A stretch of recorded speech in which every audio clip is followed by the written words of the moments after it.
Você recebeu um e-mail que parecia legítimo, clicou ali no link, baixou o arquivo. E o que vai acontecer agora? A maioria das pessoas, elas imaginam que nada acontece imediatamente, que talvez apareça ali uma mensagem estranha, que o computador ele vai travar. A realidade, ela é bem diferente. Segundos seguintes, ao clique, o malware bem desenvolvido, ele já começou a trabalhar silenciosamente, sistematicamente, com etapas ali bem definidas. E entender essas etapas é o que vai diferenciar um profissional que consegue responder a um incidente de um profissional ali que só consegue constatar o estrago depois que já aconteceu.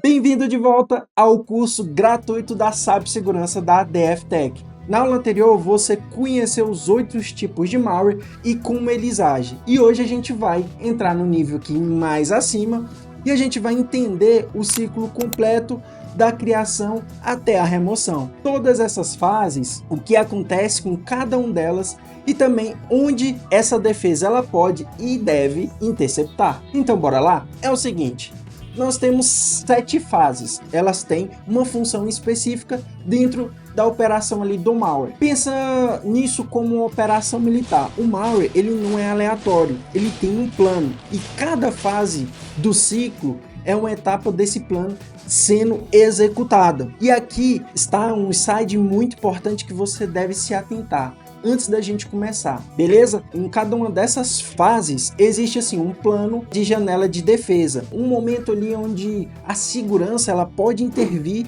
detectar ou até mesmo bloquear. Quanto mais cedo no ciclo a detecção acontece, menos impacto nesse ambiente. Beleza? Então guarda esse conceito, porque você vai ver que vai fazer sentido. Vamos para as fases.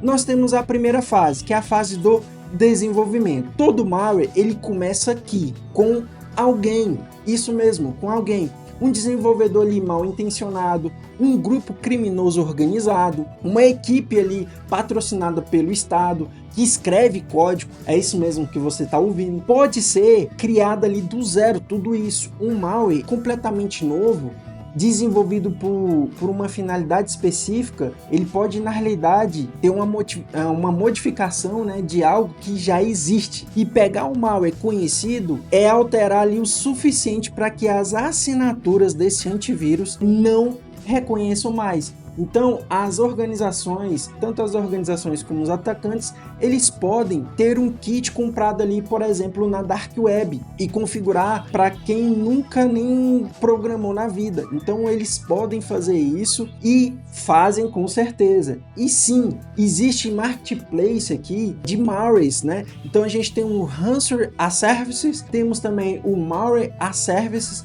Você, por exemplo, aluga uma infraestrutura aqui e configura esse alvo e executa ali esse ataque, por incrível que pareça. A barreira de entrada, ela nunca foi tão baixa assim. Agora temos o seguinte, a janela de defesa. E essa janela de defesa é a nossa inteligência de ameaças. Também os nossos monitoramentos de fóruns ali da Dark Web, as nossas pesquisas de malware. Isso daqui é um trabalho para o time ali de Threat Intelligence, que é o que? Identificar essas ameaças antes que elas, né, mesmo ali, cheguem ao alvo predestinado. Beleza?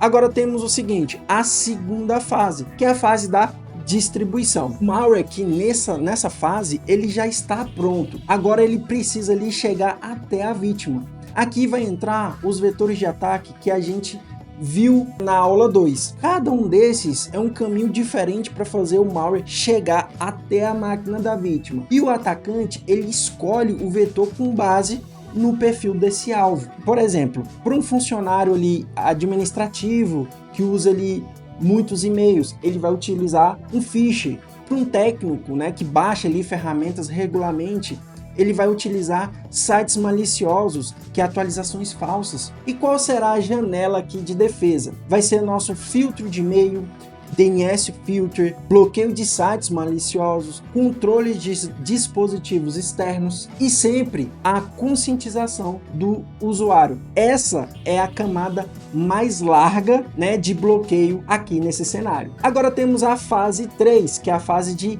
infecção. Isso aqui é o momento zero. Aqui o clique ele já aconteceu, né? O arquivo ali ele já foi aberto e o sistema de fato ele já foi comprometido. Em muitos casos a infecção ela é completamente silenciosa. Então assim, nenhuma janela vai aparecer, nenhuma mensagem estranha vai aparecer, o usuário ele vai continuar trabalhando normalmente, sem saber aqui que acabou de ser executado algo dentro do ambiente dele, sem nenhuma alteração no sistema. O malware ele já foi de fato executado aqui, e agora ele vai começar a trabalhar. Beleza? E temos de saber o seguinte, qual é a janela de defesa aqui nesse caso? Nesse caso, vamos ter o nosso EDR, que é o Endpoint Detection and Response. Ele monitora esses comportamentos em tempo real. Quando um processo tenta fazer algo suspeito, ele escreve em áreas ali do sistema que não deveria. Então criar ali conexões externas não autorizadas. E o EDR ele vai detectar esse ponto e vai poder também bloquear antes mesmo que o dano possa se expandir ali no ambiente. Beleza? E essa é uma das janelas mais críticas, tá? Então preste atenção nisso, porque assim, quer interceptar na detecção antes mesmo que as próximas fases começam aqui. Beleza? Então isso é o ideal, utilizar o EDR. Agora temos a fase 4, que é a fase de ação. Agora o malware ele executa o seu objetivo nessa fase, o que ele foi programado para fazer desde o desenvolvimento até a sua execução. Então, lembra aqui dos tipos que a gente viu na aula 6? Então você pode relembrar, né? Que temos aqui o Keylogger, que é o quê? Que ele começa a capturar tudo que é digitado. Temos aqui o Spyware, né? Que ele começa ali a coletar dados e enviar para o servidor do atacante. Temos o outro que é o Ransomware, que ele começa aqui a fazer um mapeamento e criptografar arquivos. E temos o Adware, que ele começa a exibir anúncios, né, que como você já viu na aula anterior. E temos o Trojan, que ele abre um backdoor para acessar ali remotamente o seu dispositivo na sua organização. E essa fase é onde o dano real ele começa a acontecer. E quanto mais tempo o malware ele ficar ali sem ser detectado nessa fase, mais o impacto vai acontecer. Qual é a janela disso daqui, né? Qual é a janela de defesa? A janela de defesa é o monitoramento de comportamento de análise de log, que é o SIEM, que é o Security Information and Event Management. O que ele faz? Ele correlaciona eventos e ele identifica padrões anormais, tá? E padrões anônimos. Ele é um analista de SOC, que ele pode trabalhar para poder identificar essas atividades suspeitas que pode causar dano total aqui dentro do seu ambiente, tá bom? Temos agora a fase 5, que é a fase de propagação. Alguns malwares, especialmente o worms, né, que é os malwares de vermes, né, que costumamos falar, eles não ficam satisfeitos com uma máquina, então eles começam a se mover. Eles se movem após comprometer o sistema inicial. O malware ele começa a escanear a rede interna em busca ali de outros dispositivos vulneráveis. Então ele fala, encontrou, ele vai infectar. É o processo que começa ali de novo em cada máquina. Isso se chama movimentação lateral. O atacante ele vai usar ali o malware como ferramenta para fazer um movimento horizontal pela rede, comprometendo ali vários sistemas, escalando privilégios, chegando cada vez mais perto ali dos ativos mais críticos dentro da empresa e dessa organização. Então assim, num ambiente corporativo, sem segmentação de rede, um único ponto de entrada, ele pode resultar em dezenas, mas dezenas mesmo, ou centenas de máquinas comprometidas em questão de horas, tá? Agora com a inteligência artificial é questão de minutos, beleza? Então qual é a janela de defesa aqui? É a nossa segmentação de rede.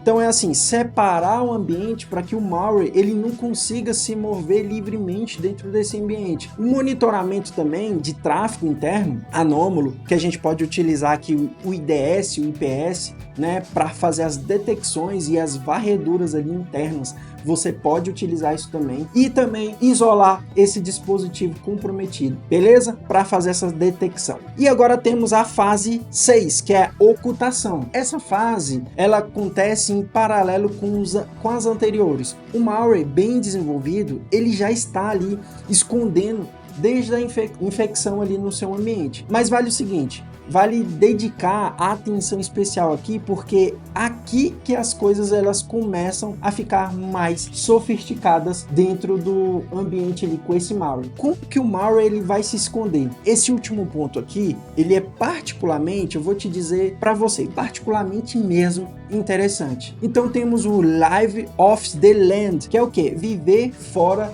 dessa terra. É em tradução literal para você. O malware, ele usa essas ferramentas que já existem ali, por exemplo, no Windows, como PowerShell, WMI, o CertUtil também, que são as ferramentas legítimas de administração aqui para execução, né, dessas ações, por exemplo, da Microsoft ali, do Windows. O antivírus, ele vê esse PowerShell, ele vai ver esse PowerShell aqui rodando e vai pensar o seguinte, esse PowerShell que está rodando não é normal, é uma ferramenta do sistema qualquer. Então ele não faz a detecção de nada, mas dentro desse PowerShell ele vai estar um script malicioso fazendo ali coisas que não deveriam, beleza? E qual é a janela aqui de defesa? Então a gente tem a janela de defesa que é o nosso EDR comportamental, que é uma análise de anomalia, que é o nosso Threat Hunting, né? O que é esse Threat Hunting? É uma caça proativa de ameaça que os alertas ali automaticamente não detectam. Esse é um trabalho mais avançado do analista ali de segurança. Beleza? E temos agora a fase 7, que é a fase de remoção. Aqui a segurança ela vence, mas a forma como vence, ela importa muito, tá? Por quê? Porque assim, detectado o malware, ela começa ali o processo de resposta a incidente de fato, que é o isolamento ali do sistema comprometido, que é tirar da rede para evitar o quê? A propagação adicional desse malware. Então assim, fazer uma análise forense, por exemplo, também, que é entender o que o malware fez e por onde ele entrou, quais dados eles foram acessados ou exfiltrados ali também, tá? E temos a remoção, que é o que? Eliminar, que é a fase seguinte, dentro dessa fase 7, que é eliminar o malware e todos os seus componentes ali, beleza? Temos a restauração, que é para fazer a recuperação desse sistema a um estado limpo e mais seguro. E aqui vem um ponto que muita gente, mas muita gente mesmo, ignora. Esse ponto é o seguinte, que a remoção ela não tem fim, ela é o começo da análise, tá? Então não se esqueça disso, porque depois de remover isso, a pergunta mais importante não é que fazer assim, o malware sumiu, é como ele entrou, tá? O que ele fez enquanto estava aqui dentro, nesse ambiente, e quais dados eles foram comprometidos. Há outros sistemas, por exemplo, afetados, há vulnerabilidades que permitiu a entrada, ela foi corrigida, então você precisa fazer essas perguntas. Sem essa análise pós-incidente, o mesmo vetor ali, ele vai ser usado de novo e esse ciclo nunca ele vai se fechar, tá? Então você precisa olhar esse mapa aqui que está aparecendo e em que cada ciclo existe um framework, né? Na realidade, não só um framework, mas existe uma ferramenta, uma prática, uma função profissional que pode intervir, tá? Em nenhum ponto indefensável. Então lembre-se disso, nenhum ponto ele vai ser indefensável, desde que você saiba onde olhar e o que fazer. Você percebe agora como as aulas anteriores estão todas aqui? Filtro de e-mail, né, e conscientização, que a gente falou ali na aula 3 e aula 5, que é de EDR e CIEM, a camada de segurança, né? da aula 3, falamos de Threat Intelligence, Threat Hunter, né, que são as funções ali de um time de SOC, falamos também de respostas a incidentes e análise de forense, o trabalho que a DFTech prepara para fazer essas execuções para você que está assistindo, tudo isso se conecta. E é exatamente por isso que a gente construiu essa base para você, né, antes de falar de ferramenta técnica específica. Você acabou assim de entender como um malware ele pensa, age e também sobrevive ali dentro de um sistema. Não é como um conceito aqui abstrato, mas é como uma operação com fases ali, objetivos e técnicas. E agora você sabe onde cada fase pode ser interceptada. Vai separar quem trabalha em segurança e de quem opera em segurança. Tudo bem? Então assim, na próxima aula a gente vai destrinchar uma pergunta que todo mundo, né, na realidade todo iniciante tem, mas pouca gente consegue fazer essa resposta direta. Como o antivírus funciona de verdade e o que ele detecta e por que só ele nunca vai ser suficiente dentro do seu ambiente. E se essa aula fez sentido para você, deixe seu like, compartilhe com alguém que está estudando para a área. Esse conteúdo é gratuito, o like ajuda muito o canal a crescer, o YouTube entregar, se inscreva no canal e ative o sininho, beleza? Dúvidas nos comentários, a gente lê e responde tudo. Link da DFTech na descrição para quem aí quer ir além e operar de verdade. E até a próxima aula aí, bora executar!